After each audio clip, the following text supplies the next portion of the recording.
करोड़ रुपए खर्च हो रहा है तो 7 करोड़ 8 करोड़ रुपए पासी समाज के ऊपर आ रहा है। क्या अगर 100 करोड़ रुपए खर्च हो रहा है तो मुसार समाज को मिल रहा है? क्या 100 करोड़ रुपए खर्च हो रहा है तो आदिवासियों के थारू समाज को उनका हिस्सा मिल रहा है? और वो बेईमान होता है जो दूसरे का हिस्सा खाता है, ये बात अच्छी तरीके से जानते हो। अगर आपका सगा भाई भी आपका हिस्सा खा रहा है तो बेईमान है, भ्रष्ट है, और वही आपका नंबर 1 का दुश्मन है। उसके खिलाफ लड़ने के लिए आपको तैयार होना चाहिए।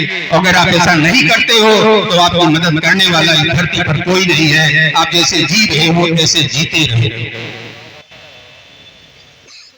इसमें ना किसी कानून का उल्लंघन होता है, ना तो किसी को बुरा रखना चाहिए। अगर कोई आदमी अगर दाहिना हाथ बाएं हाथ का खा ले रहा है तो बायां हाथ पैर का हिस्सा खा रहा है, कैसे जस्टिस हो सकती है? अगर कोई कहता है कि फला जातियों ने इतना खा लिया और उस जातियों ने दूसरी जाति का हिस्सा खा लिया तो कैसे जस्टिफिकेशन हो सकता है? ये तो बेईमानी है। दाहिना हाथ बाएं हाथ का हिस्सा खा जाए तो सही हो सकता है, बाएं हाथ पैर का हिस्सा खा जाए तो गलत हो सकता है। ये कैसे हो सकता है? और हर माँ बाप जो बंटवारा नहीं करता बेईमान होता है। हर वो भाई या बहन जो दूसरे का हिस्सा मारता है वही भ्रष्ट और बेईमान होता है।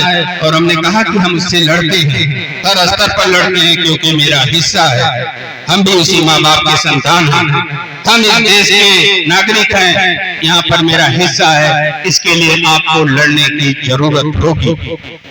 अगर राजनीतिक रूप से कोई भी आपका हिस्सा नहीं देता, यकीन मानिए आपका भला होने वाला नहीं है।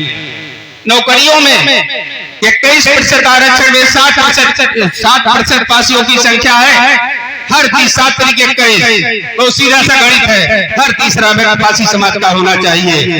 एक तो सिस्टम में होगा तो आपके साथ अत्याचार नहीं होगा, दूसरा वो सिस्टम में होगा तो सरकारी खजाने का माल उसके हमारे समाज में जाएगा। 100 करोड़ रुपए अगर 100 लोगों में बांटे जाते हैं और उसमें से हमारा हिस्सा अगर 21 करोड़ रुपए बांटा जा रहा है, 21 करोड़ में अगर 7 करोड़ रुपए हमारे समाज को जाएगा, उनको नौकरी मिलेगी सरकारी खजाने से तनख्वाह के रूप में, तो हमारा समाज स्वाभाविक रूप से अमीर होगा।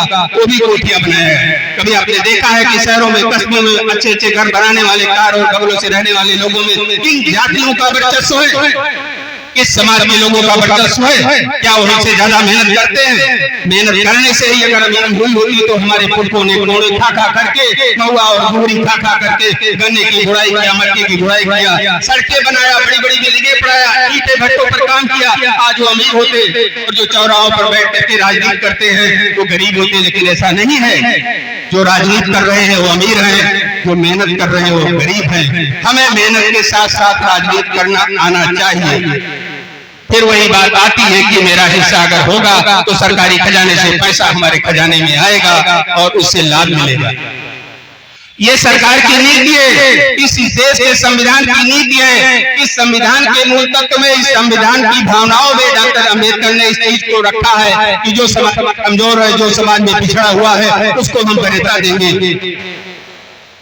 चाहे वो जेंडर के रूप में हो, लैंगिक रूप में हो, चाहे वो सामाजिक रूप में हो, चाहे वो आर्थिक रूप में हो। इसीलिए हमारी पार्लियामेंट ने ये कानून पास कर दिया है। आप लोग जानते होंगे बहुत सारे लोग कि 1/3 सीट जो है वो मेरी माताओं बहनों को, महिलाओं के लिए आरक्षित होगी, जो कुछ साल बाद लागू होने जा रही है। उसका तत्व यही है। बाबा साहेब अम्बेडकर का ये फेडरल सिस्टम की बात करते हैं, संघीय ढांचे की, तो उनका ये मतलब ये नहीं था, जियोग्राफिकल नहीं था कि नागालैंड से भी सेंटर होगा, तमिलनाडु से भी होगा, कश्मीर से भी होगा, उत्तर प्रदेश से भी होगा। संघीय ढांचा तब होता है जब प्रैक्टिकल होगा। ऊपर के लोगों का कब्जा ज्यादा है, नीचे के लोगों का कब्जा नहीं है।